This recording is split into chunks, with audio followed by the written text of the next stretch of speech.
کہ وضو دو طرح کا ہے، ایک تو یہ ہے کہ اس میں نیت کی جائے، اور ایک یہ ہے کہ اس میں نیت نہ ہو۔ جس میں نیت نہ ہو یہ معمور بھی نہیں ہے، یہ وضو معمور بھی نہیں ہے، جس کی وجہ سے اس میں ثواب نہیں ملے گا اگر نیت نہیں کرے گا۔ البتہ بغیر نیت کے وضو کیے تو اس کی وجہ سے وہ وضو مفتاح صلاۃ ہے، یعنی اس کے ذریعے سے نماز صحیح ہے۔ کہتے ہیں کہ وفی بعض الکتب ان الوضوء الذی لیس بمنبی، بعض کتابوں میں ہے کہ وہ وضو جس میں نیت نہ کی گئی ہو، لیس بمامور بہ، یہ معمور بھی نہیں ہے، ولکنہ مفتاح للصلاۃ، لیکن یہ مفتاح صلاۃ ہے، مفتاح صلاۃ یعنی اس کے ذریعے سے نماز صحیح ہے۔ اس لیے کہ قرآن میں جہاں وضو کرنے کا حکم دیا گیا، اذا قمتم الی الصلاۃ فاغسلوا وجوہکم، کہ جب تم نماز کا ارادہ کرو تو اپنے چہرے کو دھو لیا کرو، تو اس آیت کا مطلب یہ ہے کہ نماز کے لیے اپنے چہرے کو دھو لیا کرو، وضو کر لیا کرو، تو یہاں نیت کی بات نہیں ہے۔ اسی طرح نبی کریم صلی اللہ علیہ وسلم نے جہاں ایک دیہاتی کو وضو سکھلایا تو اس میں نیت کی بات نہیں کی، معلوم ہوا کہ وضو کے لیے نیت شرط نہیں ہے، البتہ وضو کے ذریعے سے ثواب حاصل کرنے کے لیے نیت ضروری ہے۔ اب سوال یہ ہے کہ عبادات کے اندر جو نیت شرط ہے یہ کس دلیل سے ثابت ہے؟ کہتے ہیں کہ وَإِنَّمَا اشْتُرِطَتِ النِّيَّةُ فِي الْعِبَادَاتِ بِالْإِجْمَاعِ، اور یقیناً عبادات میں نیت کو جو شرط قرار دیا گیا وہ اجماع کی وجہ سے ہے، یعنی اس بات پر اجماع ہے کہ عبادات کے لیے نیت کرنا یہ ضروری ہے۔ او بآیۃ وما امروا الا لیعبدوا اللہ مخلصین لہ الدین، یا اس آیت کے ذریعے سے نیت کرنا شرط ہونا یہ ثابت ہو رہا ہے۔ وہ کیا ہے؟ وما امروا الا لیعبدوا اللہ مخلصین لہ الدین، یعنی ان کا حکم دیا گیا کہ عبادت کرے صرف اللہ کے لیے، ادیان باطلہ سے کٹ کر کے، دین قیم کی طرف مائل ہو کر کے۔ تو کہتے ہیں کہ جب سب سے ہٹ کر کے اللہ کے لیے ہی عبادت کرے گا تو یہی نیت ہے، اللہ ہی کے لیے کوئی کام کیا جائے نیت تو ہی ہے۔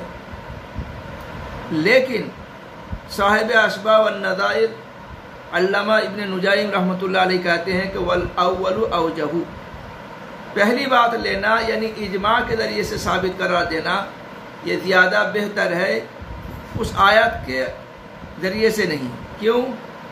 اس لیے کہ آیت کے اندر الا لیعبد اللہ جہاں بات ہے، لیعبد اللہ کے معنی ہے لیوحد اللہ، اس کی دلیل یہ ہے کہ بعد میں اس کے اوپر نماز زکوٰۃ کو شرط یعنی عطف قرار دیا گیا۔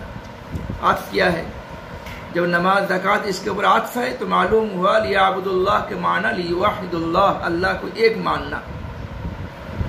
کہتے ہیں کہ والاول اوجہ، اور پہلا معنی لینا زیادہ بہتر ہے، زیادہ مناسب ہے، اس لیے کہ عبادت توحید کے معنی میں ہے، لأن العبادت بمعنى التوحید، اس لیے کہ یہاں عبادت توحید کے معنی میں ہے، بقرینۃ عطف الصلاۃ والزکاۃ، اس قرینے کی وجہ سے کہ نماز اور زکوٰۃ یہ اس کے اوپر عطف ہے۔ فلا تشترط في الوضوء والغسل ومسح الخفين وإزالة النجاسة الحقيقية عن الثوب والبدن والمكان والأواني للصحة، اس لیے نیت غسل میں موضوع پر مسح، کپڑے، بدن، مکان اور برتنوں سے نجاست حقیقیہ کے زائل کرنے میں وہ صحیح ہونے کے لیے شرط نہیں ہے، یعنی اس کے لیے کہ ہم غسل کریں یا وضو کریں اس میں بھی نیت شرط نہیں ہے۔ اسی طرح مسح خفین کے لیے مودے پر مسح کرنے کے لیے نیت ضروری نہیں ہے۔ اسی طرح کپڑے سے نجاست کو دور کرنے کے لیے نیت ضروری نہیں ہے، چاہے جگہ ہو، کوئی چیز ہو اس کو صاف کرنے کے لیے، صاف ہونے کے لیے نیت ضروری نہیں ہے۔ اب یہاں ایک سوال ہے، سوال یہ ہے کہ پھر تیمم میں نیت کرنا شرط کیوں ہے؟ یہ کہاں سے ثابت ہے؟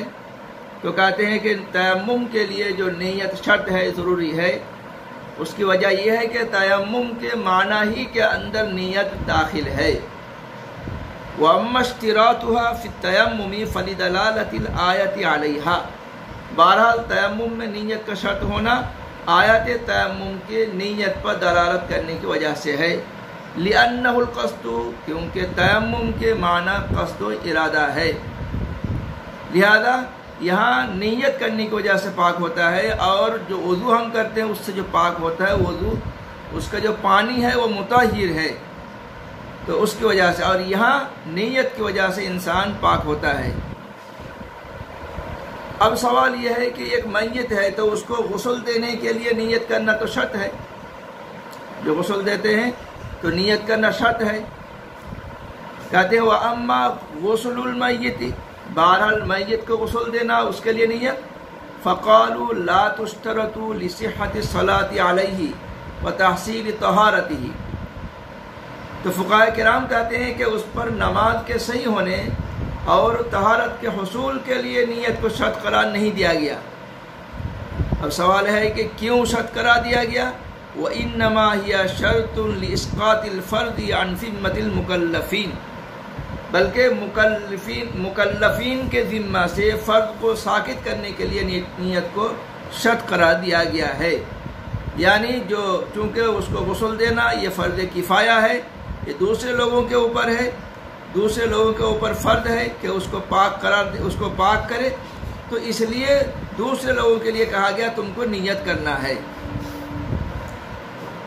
صرف اس کے پاکی کے لیے نہیں، جو مردار ہے اس کے پاکی کے لیے یہ نیت شرط نہیں، بلکہ مکلف جو لوگ ہیں جو غسل دیں گے تو ان کے لیے شرط قرار دیا گیا، اس لیے کہ اس مسئلے میں جو زندہ آدمی ہے اور مردار ہے دونوں میں فرق ہے۔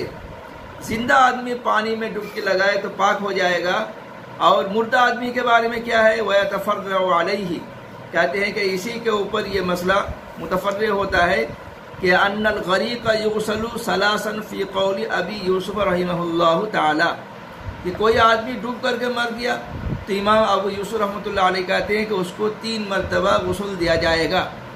دیکھیے اگر زندہ آدمی ہوتا تو ڈوب کے لگانے کی وجہ سے پاک ہو جاتا، لیکن امام ابو یوسف رحمۃ اللہ علیہ کہتے ہیں کہ کوئی ڈوب کر کے مر گیا تو اس کو بھی غسل دیا جائے گا 3 مرتبہ۔